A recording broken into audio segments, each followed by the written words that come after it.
Magandang umaga po.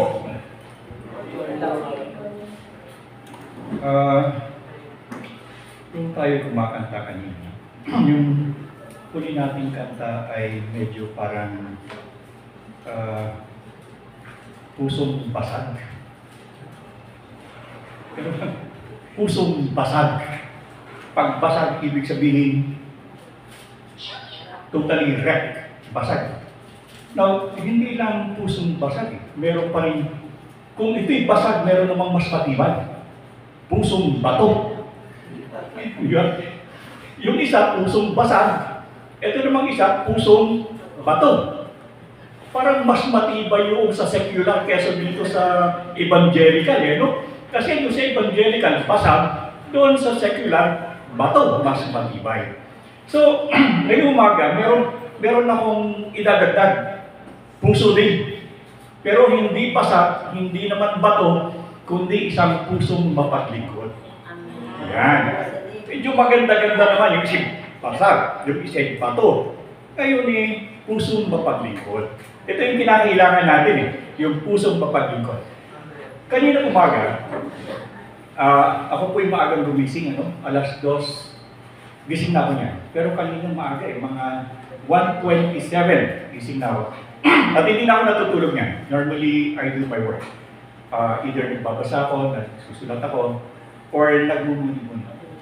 At kanina, nung naisip ko, tungkol doon sa puso. Ano yung puso? Naalala ko nung ako ay bago pa sa seminaryo, ay meron kaming aralin. At ito ay tungkol sa puso. Alam niyo ba na ang ratio is 6:1? Ibig sabihin sa kada 6 na Ingles, ang isa dito ay Griego. 6:1. Sample. Chronos. Chronos. Ang chronos, ang ibig sabihin sa Griego ay oras. Time. Pero si Chronos, di ba, yun yung... Sino si Chronos? Yung parang sa Avenger, di ba? Di ako masyadong pamilyar yan Pero ang chronos, dyan po kinuha yung salitang chronology. Chronology is spacing or time. Meron ding salitang gune na ang ibig sabihin ay babae sa Griego. At dito rin po kinuha yung sa medicine, yung gynecology or gune, gynecology, na ang ibig sabihin ay pag-aaral tungkol sa mga babae. Filial, galing sa Phileo, yung city of love in Philadelphia. At 6:1, naalala ko lang yun. At ang isa sa naalala ko yung cardia. Ang cardia po ay, ang ibig sabihin ng cardia ay puso.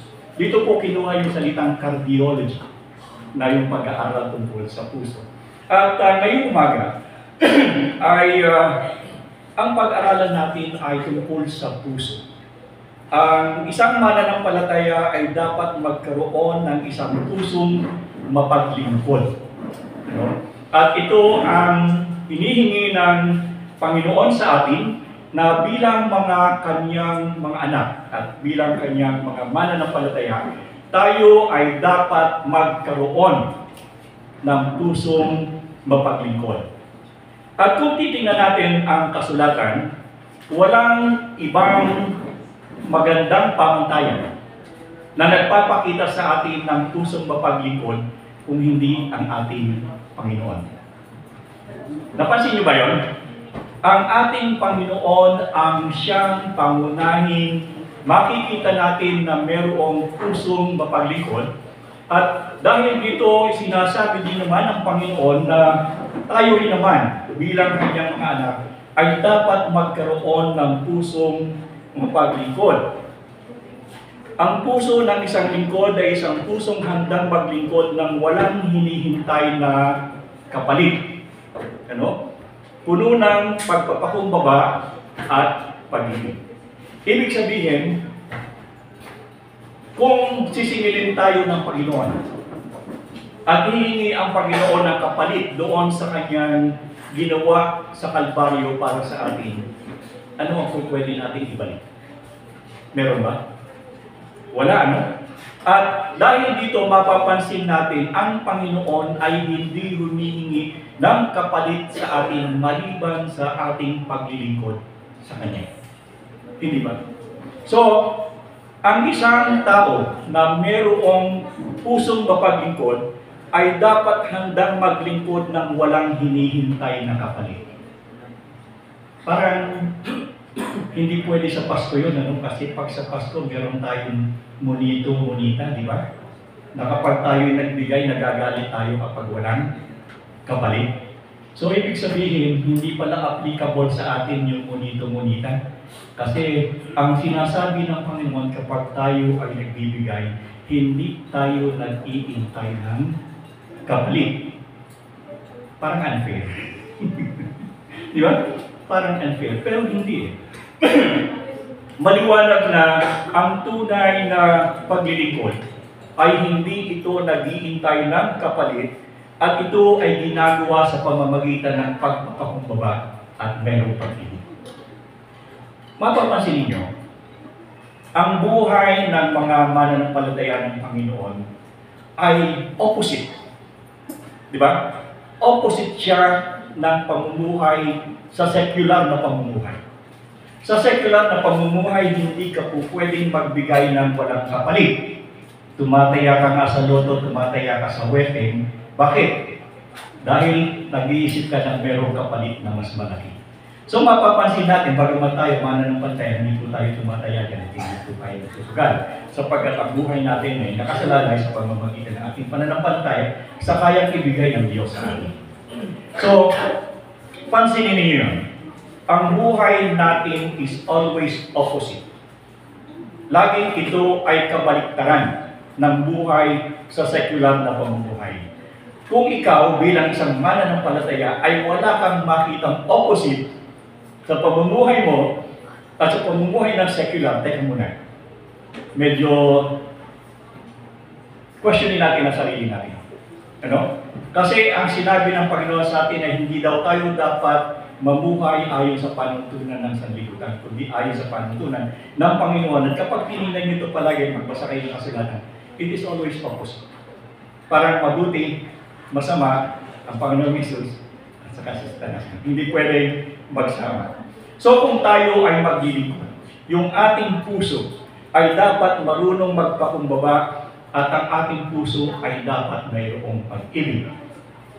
Apat na klase ang pag-ibig na sabi ko na nung araw, di ba? At kung paano tayo inibig ng Diyos, ay ganun din dapat ang pag-ibig na dapat natin ibigay sa ating kapwa. Isang uri ng pag-ibig na walang pag-iimbot at walang hinihiling na kapalit. Sapagkat maging ang anak ng tao ay hindi naparito upang paglingkuran, kundi maglingkod at ibigay ang kanyang buhay bilang pantubos ng marami. Number one example of servitude, yung paglilingkod, ay ang ating Panginoon at ang sabi niya, ito ay ginawa niya, ibinigay niya ang kanyang buhay para sa marami. Parang tinitingnan ko, merong times na talaga na nag-iisip ko na totoo ba talaga itong pananampalataya natin ito, di ba? Nag-iisip ako niyan, At hindi kasi ang isip ko ay hindi yan napapakali hanggat hindi yan nabibigyan ng sagot. Hindi yan bibigyan. At patuloy ko na hinahanap ang katotohanan ng ating pananampalataya. Ito ba ay totoo? Ito ba ang ating ginagawa ng pagsimba, pag-araw ng linggo ay may katuturan? Yung bang buhay na walang hanggan na sinasabi na ibinangako sa atin ay totoo? Mamaya, may kasagutan yan sa Sunday school natin. May mga sagot yan doon. At makikita natin, ang isang bagay lamang na katotohanan na makikita natin sa buhay natin na tayo ay talagang nasa katotohanan ay yung kapayapaan. Hindi ba maglinggo, bukas Lunes, dadating na naman ang linggo, kahit anong pagsubok ang dumating sa atin, meron tayong kapayapaan. Hindi tayo nag-aalala dahil alam natin na ang Panginoon ay nandoon.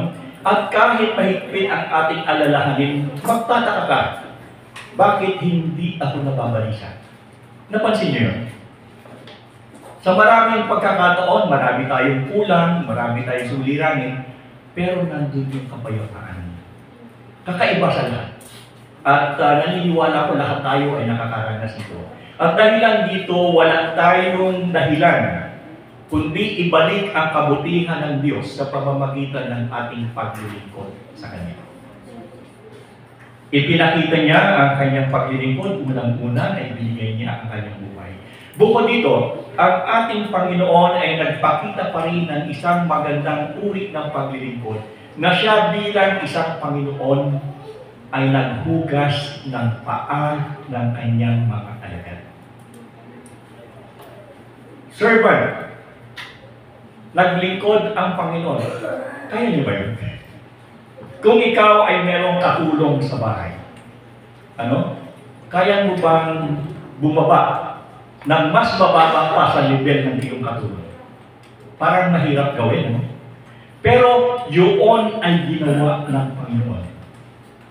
Ginawa niya yun. At dahilan dito, walang sinumang isa sa atin ang merong pwedeng sabihin o pwedeng ipagmataas sa sarili.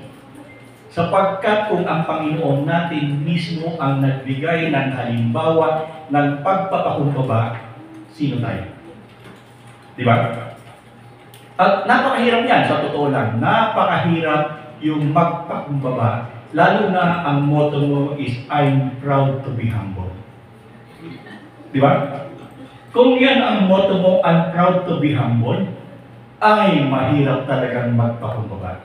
Subalit ang isang lingkod ng Diyos, tatandaan natin, ang lingkod ng Diyos ay mayroong pusong mapagpakumbaba. Hindi siya mayabang. Diba?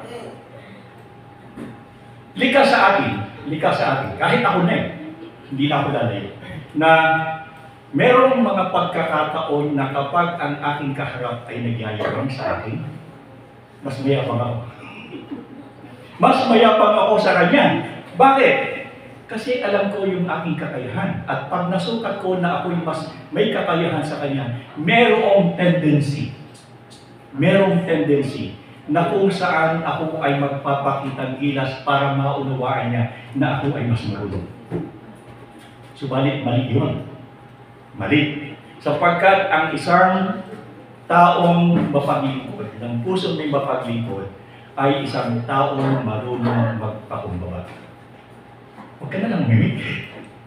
Bayaan mo na lang siya, magaling ka pala, hindi magaling ka, hindi ba? At normally, tandaan natin, kapag ang isang tao ay nag-a-assert ng kanyang sarili na siya'y marunong, insecure yan. Lalo na ikaw ay kaharap, ramdam niya na ikaw ay mas marunong sa kanya, pipilitin niyang itaas ang kanyang sarili kaysa sa iyo kung kaya siya ay nagyayabang. Tama po ba? At hindi natin ito dapat patulan sapagkat tayo ay mga lingkod ng Diyos. Ang lingkod ng Diyos ay namumuhay sa pagpapakumbaba. Tayo ay namumuhay sa kabaitan at merong pag-ibig. Ito yung mapapansin nyo na kaibahan natin sa sekular na mundo. Minsan nilalait tayo, minsan sa opisina, sa paaralan, nakakaranas tayo ng ganyan. Pero ano ang ating tugon bilang mga anak ng Diyos? Kababaan. Hindi ibig sabihin na ikaw ay hindi marunong, hindi ibig sabihin na ikaw ay mahina kung hindi ka tumutugon doon sa paglalait o hindi ka tumutugon sa pagmamataas ng iba. Hindi. Dahil sa kung hindi ka umiibig, mas lalo silang malilito sa iyo sapagkat hindi nila alam kung sino ka at hindi nila alam kung anong iniisip. Mas mahirap yun. At yun ay kinatatakutan. Hindi ba? Merong mga bagay na kung saan ay hindi natin alam anong nangyayari sa atin. Di ba? Sa gabi, lalakad ka, hindi mo alam yung pupuntahan mo. Mas madilim, anong nangyayari sa'yo? May takot. Ganon din ang pag-uugali ng mga Kristiyano na kung saan tayo ay namumuhay na may pagpapakumbaba. At dahilan sa dito, sa pagpapakumbabang ito, kung minsan hindi nila tayo maintindihan. Hindi ba? Nilain ka na, nakatawa ka pa eh. isipin na sila ulo ito. Pero hindi eh. Sapagkat iyon ang turo ng ating Panginoon. Anong sabi ng Panginoon? Hindi ka nga gumanti, sino gaganti? Siya. Alam niyo, napag-usapan din ngayon. Bakit maraming mga Kristiyano ang hirap magpatawad? Sasagay ko nito sa lesson natin. Dahil nandito lang natin. Ang mga Kristiyano, bagamat inutusan ng Diyos na kung mayroong nagkasala sa iyo, patawarin mo. Pero bakit napakahirap ng isang Kristiyano, bagamat inutusan na ng Panginoon na siya magpatawad, hindi niya magawa? Nahihirapan siya. Bagamat sinabi ng Panginoon na ang pagpapatawad ay igawad mo at ang paghihiganti ay sa akin, bagamat binigyan ka na ng Diyos ng ganong salita, hindi mo pa rin magawa. Bakit? Dahil hindi ka mananiniwala o kulang ang iyong paniniwala na igaganti ka ng Diyos. Parang hindi mo maisip yung sinabi ng Panginoon na kapag ako ay nagpatawad, siya ang gaganti. Parang hindi totoo eh. Kaya kinakailangan kung ako ang kumilos, ako ang gumalaw, para ako mismo ang nakita doon sa justice o doon sa katarungan na aking hinahanap. Pero hindi ganun ang turo ng Diyos. Bagamat hindi mo makita panandalian yung sinasabi niyang pagbawi niya para sa iyo, malamang ito ay sa mahabang panahon. Subalit ang Diyos kailanman ay hindi siya nagkamali o hindi siya tumutupad sa kanyang pangako. Dahilan dito, dapat nating isipin na bilang lingkod ng Diyos, tayo ay merong pusong mapagpakumbaba. Okay. Bukod sa pagpapakumbaba, bilang mga lingkod ng Diyos, tayo ay dapat magkaroon ng pag-ibig sa ating kapwa. Sino ang aking kapwa? Sino ang ating kapwa? Who are my neighbors? Actually, kapitbahay. Sa English, yung kapwa, ang translation dito, neighbor, di ba? Who are my neighbors? Kung minsan yung neighbor mo, sabi ka, kung gusto mo makilala ka, tanong mo yung kapitbahay mo, di ba? Alam niya kasi lahat tungkol sa iyo. So, ang sabi ng Panginoon, kapag tayo daw ay bilang mananampalataya, dapat tayo ay mayroong pusong may pag-ibig sa ating kapwa. Sabi dito sa 1, unang 1. Dito natin makikita ang tunay na pag-ibig. Ibinigay ni Jesus ang kanyang buhay para sa atin. Kaya nararapat lamang na ibigay natin ang ating buhay para sa ating mga kapatid. Mabigat, di ba? Ang sabi sa unang 1 ay kung papaano ibinigay ng Panginoon ang buhay niya para sa atin. Tayo rin naman ay dapat ibigay natin ang ating buhay sa ating mga kapatid. Mamaya, maganda yung klase ko, ina-advertise ko na doon sa Sunday School. This will be discussed. At bibigyan ko ito ng malaking na ang pagbibigay ng iyong sarili sa iyong kapatid, sa iyong kapwa. Kaya nga, sinasabi ko sa inyo, ang pamumuhay ng mga Kristiyano ay kakaiba sa lahat. Sapagkat ang ating buhay ay isang buhay na hindi makasarili. Ang ating buhay ay isang buhay na kung saan ay kung paano tayo minahal ng Diyos at kung paano niya tayo hiningan ng pag-ibig sa iba, ito rin naman ang dapat natin igawad bilang pagsunod sa Kanya. Madaling magsabi na ako'y Kristiyano, ako ay magkakantahan dito, pero yung paghingi ng Diyos ng pag-ibig mo sa iyong kapwa, kung minsan, conditional yan eh. Umiibig tayo kapag ang tao ay kaibig-ibig. Paano kung hindi kaibig-ibig ang tao? Kaya mo bang ibigin? Parang mahirap eh. Alam na may bahay ko yan. Yung tungkol nung ako'y maliit pa nung ako'y nag-aaral ako ng elementary, tapos nag-high school. Meron akong ka-eskwela na madungis. Mahirap kasi sila eh. Mahirap talaga. At kung pumasok siya, nakasando siya na talagang 5 na. Siguro yun lang ang damit niya. Tapos ang kanyang hitsura ay para sa tingin ko hindi ka nais-nais. Pogi kasi ako nun eh. Ang tingin ko sa kanya, hindi siya pogi eh. Ganun ba yun? Uy, mapagpakumbaba ako. Ngayon, dahil dito ang tawag ko sa kanya ay Ngoy. Ngoy, ang tawag ko sa kanya. Alam niyo yung Ngoy? Unggoy. Yun ang tawag ko sa kanya. Isipin mo, nag-high school ako. Ka-school ako pa rin si Ngoy. Nag-aaral ako, ka-school ako pa rin si Ngoy. Pero, ang kasabi yung pala nakikaw ako ng school eh. So, matagal ang lumipas. Taon-taon ang lumipas.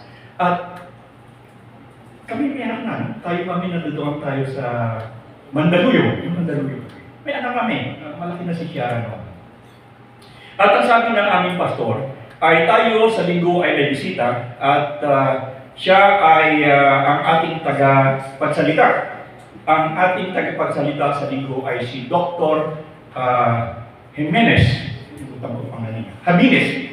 Armando Habines. Yun ang kanyang sabi. Ting! Sa isip ko. Parang kilala ko yun. Kasi elementary ako. High school. Biggest ko ako Armando Habines.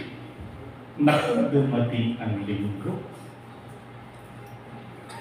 Pumarada, naka-Mercedes-Benz. Mamahalin ang relo. Yung kanyang may couplings pa. Yung kanyang damit dito, meron pang couplings. Aba, alam niyo ba kung sino ang aming speaker na Dr. Armando Habines? Singgoy! Singgoy ang aming speaker at ang sabi ko sa kanya, Ngoy, ikaw ba yan? Dr. Habines, ang tawag ka pa rin sa kanya, Ngoy!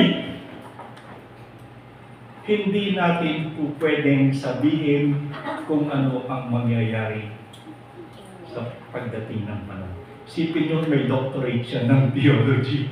Ako, bachelor of theology pala mga natatapos ko nun. Mas mataas pa sa akin. At nakita ko sa kanya, bagamat siguro hindi ko alam kung ano nangyari sa kanya, kung paano siya nabuhay. Pero yung kanyang paglilingkod sa Diyos, pero bakit dito naka-Mercedes? Tapos, pero pastor siya, doctorate. Siguro yung napakasawa niya ay mayaman. Yung nakalag ko na. Mayaman, hindi ako nasawa niya. Dahil walang pastor, sino pastor dito sa akin na may Mercedes-Benz? Kami nga, hanggang kabansa lang eh. Di ba? At, bagamat ganun man na nangyari, natutuwa ako sa kanya sapagkat nakita ko siya na siya ay naglingkod sa Panginoon. At marami kaming mga kabataan noon na hindi ko akalain na kami lahat ay maglingkod sa Panginoon. At nakatutuwa.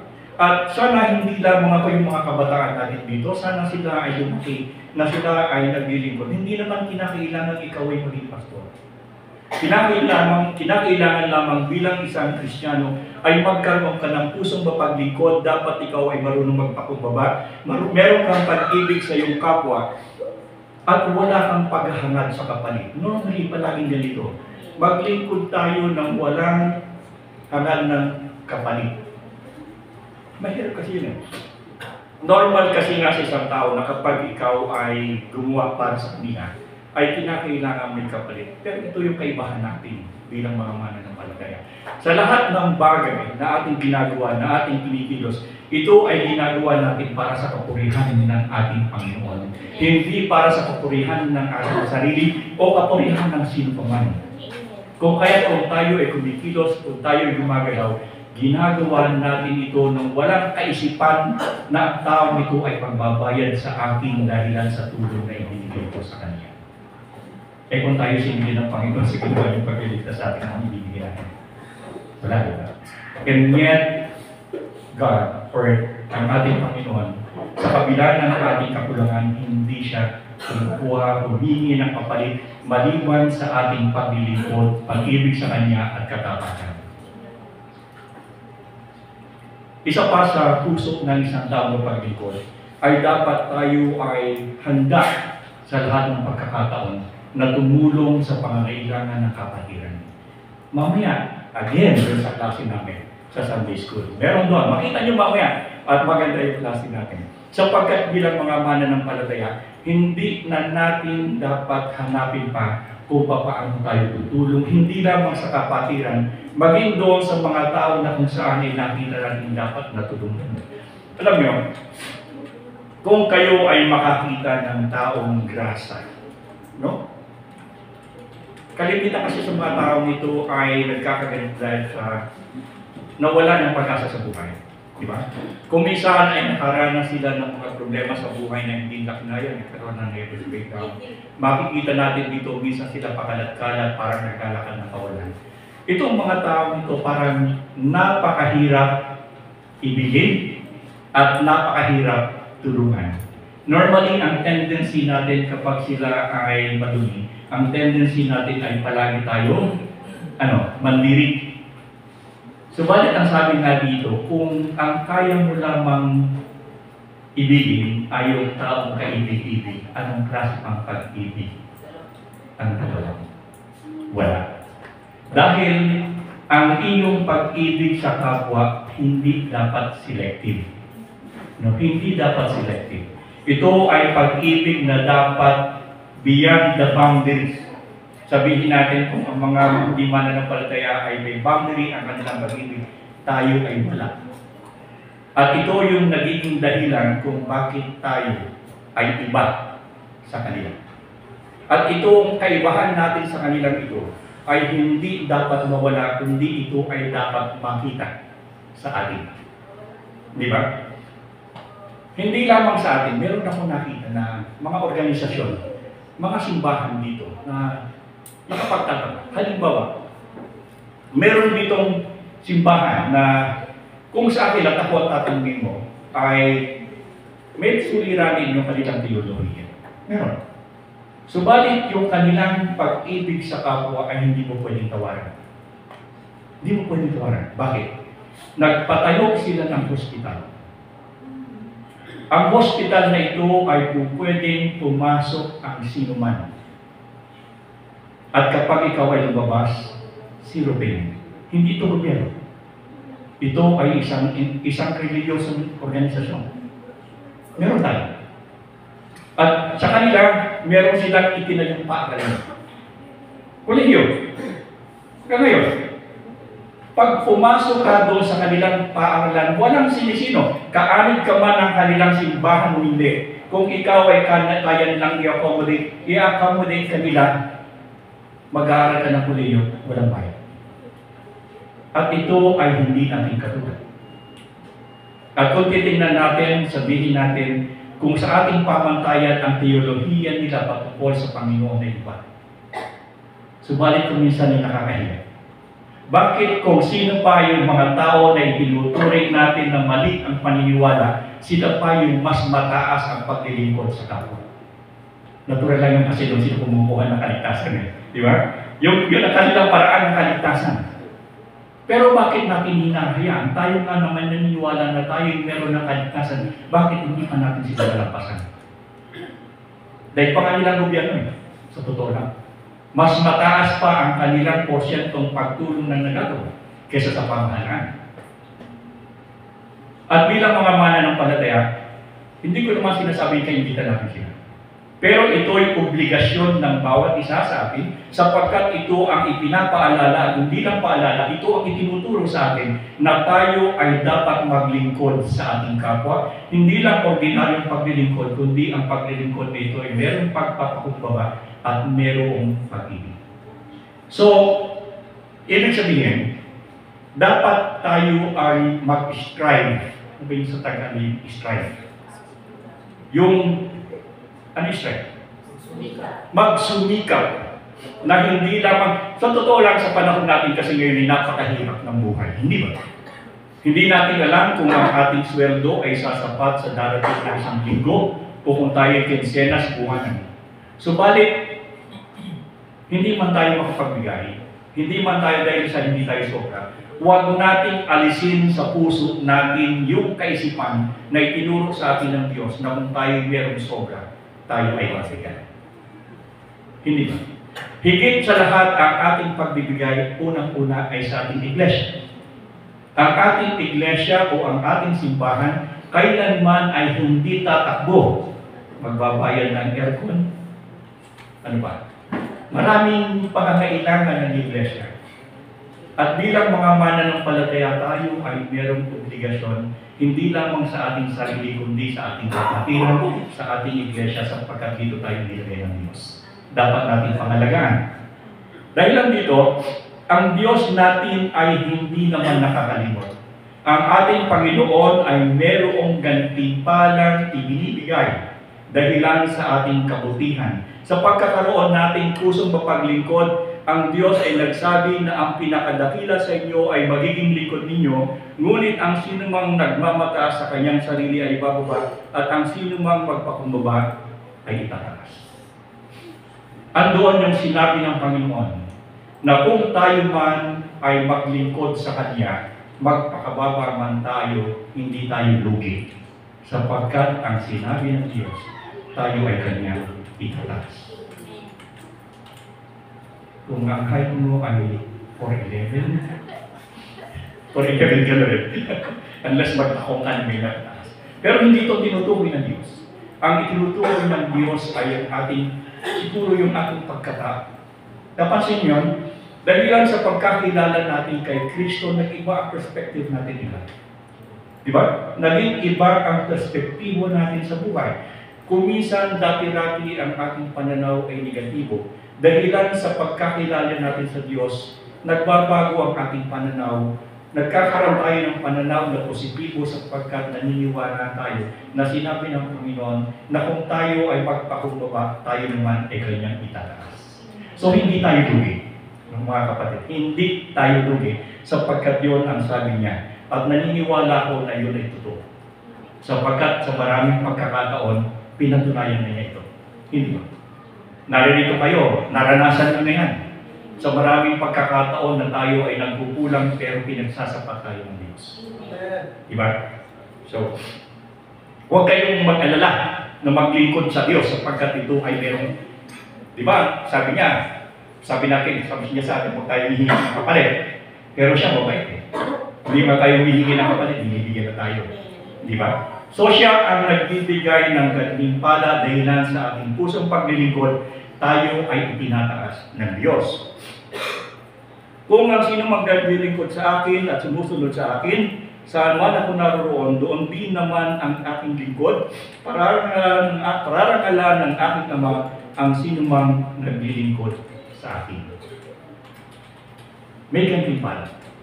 Pararangalan ng Panginoon kung tayo ay maglilingkod sa Kanya. Pag ikaw ay elementary, graduate ka na may honor, ano pakiramdam mo? Di ba masaya ka? Third honor, yay, third honor. Ako third honor ako na grade 1. Third honor ako na grade 1. Kaya lang simula nun, di na ako nag-grade. Dapat first honor ako eh. Pero iba yung pakiramdam mo kapag ikaw ay pinararangalan mo. Hindi ba?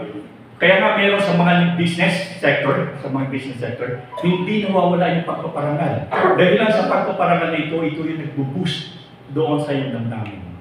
At ang sabi ng Panginoon, huwag kayong mag-alala, yung inyong pusong paglilingkod, kayo ay aking pararangal. So hindi walang silbi ang maglingkod sa ating Panginoon. Ito pa. Now, ano yung mga practical na aplikasyon para tayo ay magkaroon ng pusong paglilingkod? Una, maglingkod tayo higit sa lahat ay sa pamilya. Unahin natin ang ating paglilingkod sa ating pamilya.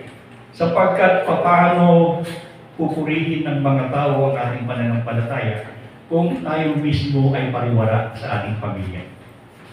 Sinabi ka pang mananampalataya at anak ng Diyos kung ang iyong sariling pamilya ay hindi mo pwedeng ayusin.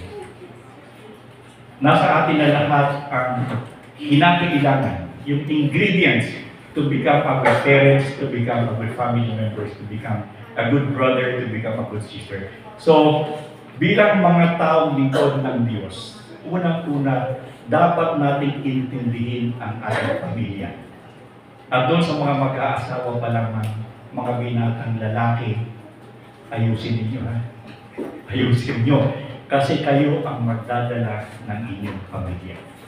So, napakaganda ng isang sambahayan na kung saan ang pamilyang ito ay namumuhay ng ayon sa Panginoon. Merong awayan, hindi man nawawala yan. Pero, ang Panginoon pa rin ang sentro. Ang Panginoon pa rin ang nandoon.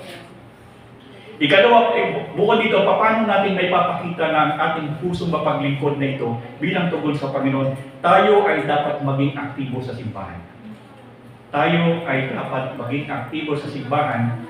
Hindi lamang tayo aktibo sa Mobile Legend. Hindi lang tayo aktibo sa ano pa yung mga ibang games. Kasi hindi ako nag-games sa ganyan eh. Ayaw ko yung oras ko nasasayang. Ano pa yung ibang pinag-aaktibuhan? Meron mga games pa. Ano pa yung mga games na yan? Doon na lang nakatutok sa Facebook. Ano? Ako nakatutok ako doon sa gera sa Ukraine. Hindi na ako ano nangyayari. Kasi I'm a student before.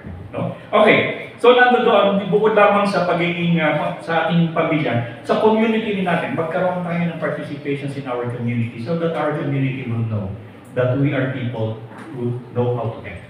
No? Marunong tayo, alamin natin kung ano yung mga bagay na kung saan tayo makakatulong sa ating komunidad at gawin natin ito bilang pagpapakita na tayo bilang mga mananampalataya ay hindi separatist. No? Kasi yung iba ang tingin doon sa mga separatist yung mga hindi yan sumasama kasi gano'n sila. Hindi. Bilang mga mananampalataya tayo kabilang sa lipunan at ang lipunan ito ay dapat din natin pagyamanin. At dahil dito baka sila ay magkaiba. Bakit kakaiba itong mga tao ito? Sila ay sumampalataya pa sa Diyos dahil sa ating mga patutuo. Bukod doon, sabi nga natin, magkaroon tayo ng pagiging madasaling pamumuhay, maging madasaling bilang isang taong may puso ng paglingkod. Sa konklusyon, ang pamumuhay na may pusong mapaglingkod, ang puso ng isang lingkod ay hindi likas sa tao. Ito ay kaloob ng Diyos at bunga ng pagbabago ng Espiritu sa ating buhay. Hindi natin kakayanin na baguhin natin ating buhay. Diba? Pero, kapag tayo ay naging mananampalataya, sabi nga, kung kaya't ang sinumang na kay Kristo ay isang bagong nilalang, wala na ang lumang pagkatao, lahat ay pawang naging bago. Bilang may pusong paglilingkod, dapat tayo ay mayroong o kakitaan ng bunga ng pagbabago. Diba? It is always expected for a believer ng ating Panginoon. Change. Change for the better. Hindi change for worse. So, yung na. So, nakita natin dito na bilang mga anak ng Diyos, dapat ay mayroong bunga ng pagbabago sa atin sa pamamagitan ng banal na Espiritu. Again, mamaya sa Sunday School natin. Yan yung topic natin. Okay? Tulad ni Jesus, tayo ay tinawag upang maglingkod ng may pag-ibig, pagpapakumbaba at katapatan. Sa pamamagitan nito, ipinapakita natin na ang larawan ni Kristo sa mundo at niluluwalhati natin ang Diyos. The only way for us to glorify our God is to glorify Him with our body. To glorify Him with ourselves, to glorify Him kung paano natin pinaglilingkuran, hindi lamang ang ating kapatiran, maging ang mga tao rin sa labas na mayroong pakumbaba at mayroong pag-ibig. Meron akong isang sinasabi palagi. At ito ay naniniwala ko na ito rin ang sinasabi ng Diyos. Na never in our lives o sa pamumuhay natin, huwag natin, ito ay sa negative sense, huwag natin ilagay ang sarili natin na mas mataas kaysa sa iba. Diba? Never put ourselves better than the others. Malamang may pagkakataon na gusto mong pairalin yung sarili mo, yung yapang mo, yung kaalaman mo. But always remember that humility, yung kababaan, pusong mapaglingkod. Never put yourselves better than the others. Huwag po natin ilalagay ang sarili natin na mas marunong o mas mataas kaysa sa iba. Tayo pong lahat ay yun po, tayo pong manalangin. Maraming salamat po, Ama, sa umagang ito sapagkat ikaw ang Panginoon na kung saan ay naghihikayat sa bawat isa sa amin na ang bawat isa ay magkaroon ng pusong mapaglingkod. At hinihiling po namin na bilang Diyos sa aming pamumuhay ay kami matuto ng mamuhay ng merong pagpapakumbaba, merong pag-ibig sa aming kapwa at handang maglingkod sapagkat ikaw ang unang naglingkod sa amin. Hinihiling namin na kami patuloy mong paalalahanan bilang mga anak mo na kami ay hindi dapat maglagay ng aming mga sarili na higit na mas mataas kaysa sa iba sapagkat ikaw bilang aming Panginoon, ikaw ay may kapangyarihan ay ginawa mong ibaba ang iyong sarili para sa amin. Dahilan dito, Ama, naniniwala kami na wala kaming karapatan na ang bawat isa sa amin ay magtaas ng sarili sapagkat ikaw ay napakabago.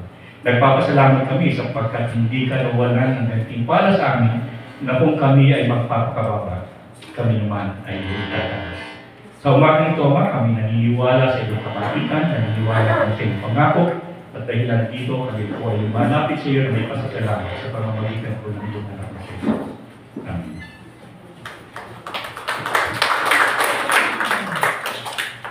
Amen. Tayo po ay patuloy ng bawit sa ating Panginoon bilang